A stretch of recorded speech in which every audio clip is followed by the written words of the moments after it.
This week on Ellessare Ventures.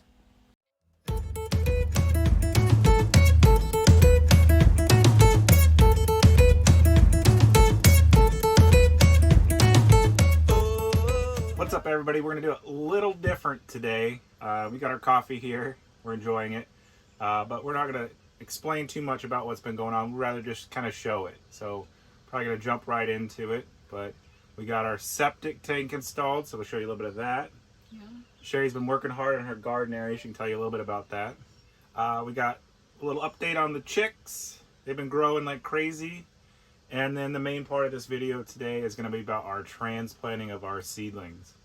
Mm-hmm. So we'll get right into it. Have a good day. Bye. Bye.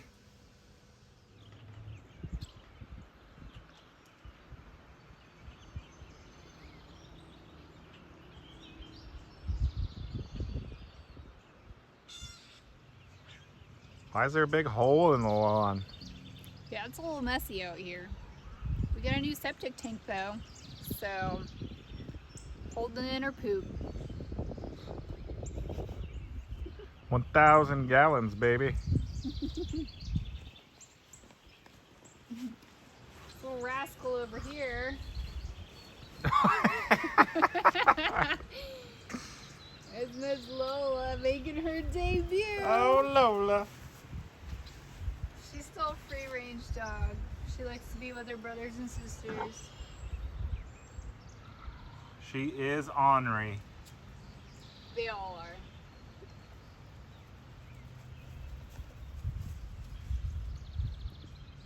So this is our little garden for now. We had to keep the puppies out of it, so we did a little temporary fence. Looks a little shanty town over here, as I like to say.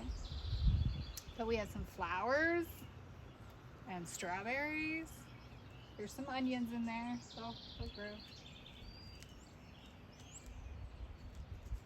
Trees. Update on the baby chicks. They're losing a lot of their fuzz and having a lot of feathers. Eating a lot, pooping a lot. But they're all so cute. And on to what we really wanted to show you is how well our peppers and tomatoes are doing. Look at that, getting bigger. So we transplanted these, I would say almost 2 weeks ago now. Lettuce, some chard, some spinach. Is in there, some kale. What's wrong with this one? That one's leggy. So that's our chard. Got a little leggy. So what we'll do is when it has good root structure and it's ready to be up potted again, we will pot it a little bit deeper. Lettuce is looking good though. Look at that. So in this video, you're going to see us transplanting these babies when they were younger from the 801s. The big containers into these 806s, so the 6-cell containers. So we're gonna get to it. They all have these leaves here when they first start to germinate. So they all look the same, but once they start getting their true leaves, and you can see this leaf looks different from that leaf, and on a bigger one you can see it even more. This one's somewhat bigger. So these are true leaves right here. You typically hold them by their true leaves and you want to get off the clumps of dirt so that way it kind of frees up the roots a little bit when it's going into the new soil in the new little pack here. And we use pencils. You can use like a little dowel or a stick, whatever works. But with tomatoes, we want them to go down as far as possible so that way they can grow a really good root structure. So the further down you go, there are little hairs on the stem here, so the further in the soil you go, these little hairs will turn into roots essentially. Hold it by the true leaf, make a little hole, and you kind of just gently guide the roots down there and stuff it in. that. And then gently secure it with the soil around it. And because, I've got a little root sticking out, it's okay. Because we already had these cells sitting in water, this is ready to go. So we don't need to water it again. It should be fine. Once you start to see them dry out, then you'll want to put them back in water, just like normal. So there's one. All right, there's one. Let's see if I can set this up maybe.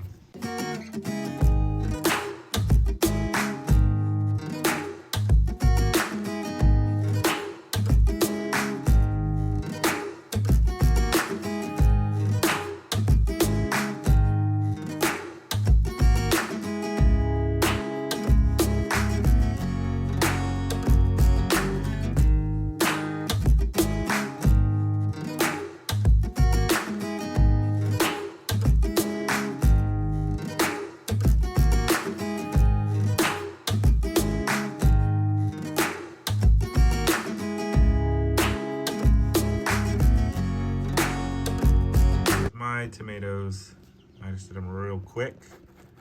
Robert's a pro. Try to get them in as far down the stem as you can. They'll root off the stem. I think Sherry mentioned that. But the further down in there, the more chance they're going to have to root. And then therefore, once we go from this 806 tray up to a 4-inch pot, they'll have a nice good root structure. So you see I got my label in here. This label denotes that this whole 6-pack is the same tomato. Once we go into 4-inch, we'll add labels into each individual 4-inch, unless we have, say, a flat of all the same. So I think this year we're just doing 6 each variety. So we'll take this, and I thought we had, I guess we can put it right back into there for now. Put it back into the water for a minute while we do the rest of our varieties. All these tomatoes here, I just seeded one of the 806s. There's tons of other tomato starts here, so if you have friends or family that need starts, you can definitely give them those. Might keep a hold of these for a little bit longer just to see if we need any more. But out of half a pack of seeds, that's how many tomatoes we had started. We only need a 6-pack of each type of tomatoes because each tomato plant is going to produce a bunch of tomatoes. So we do have some extra stuff.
All right, so I wanted to go back over a little bit about our seeding method and all of our waste here.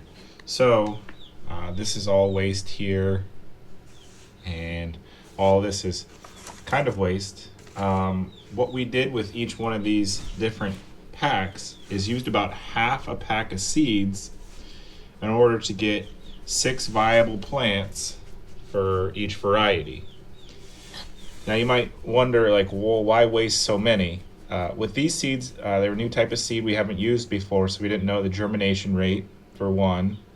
Also for 2, we want to make sure we have enough to select from. Knowing now that a lot of these plants germinated pretty well, we could probably use about a quarter pack of tomato seeds per each pack to seed, a half dozen each. But this all goes back to our seeding sheets that we use, which we'll show. For next year, we'll know with this seed that we're going to get a really good germination rate, likely, so we can use less and save. But also, you can see, between the 8 different varieties we have this soil, and then just a little bit of soil left in each pack. That's, waste soil. All of this can be reused, just understanding that there could be some ungerminated seeds in this, as well as in those. And then this can all go to the compost. So it's not technically wasted, but it is excess. We always try to use just a tiny bit of soil in the bottom of these pots so we're not wasting it, and then use as few seeds as possible to get the amount of starts we want. It's all a learning process, and now that we know these seeds are pretty viable, for next year we'll be able to probably save these seed packets for next year and the year after if we're doing the same quantities. So we'll get almost 3 years of personal use out of these seeds. If we were trying to seed more for sales of starts or for sales of actual tomatoes or peppers, then obviously we would have plenty to do that with. But for this year in our small 20 by 25 garden, I think 6 of each variety will be plenty. Like and subscribe for more amazing content, and comment down below what you liked most about this video.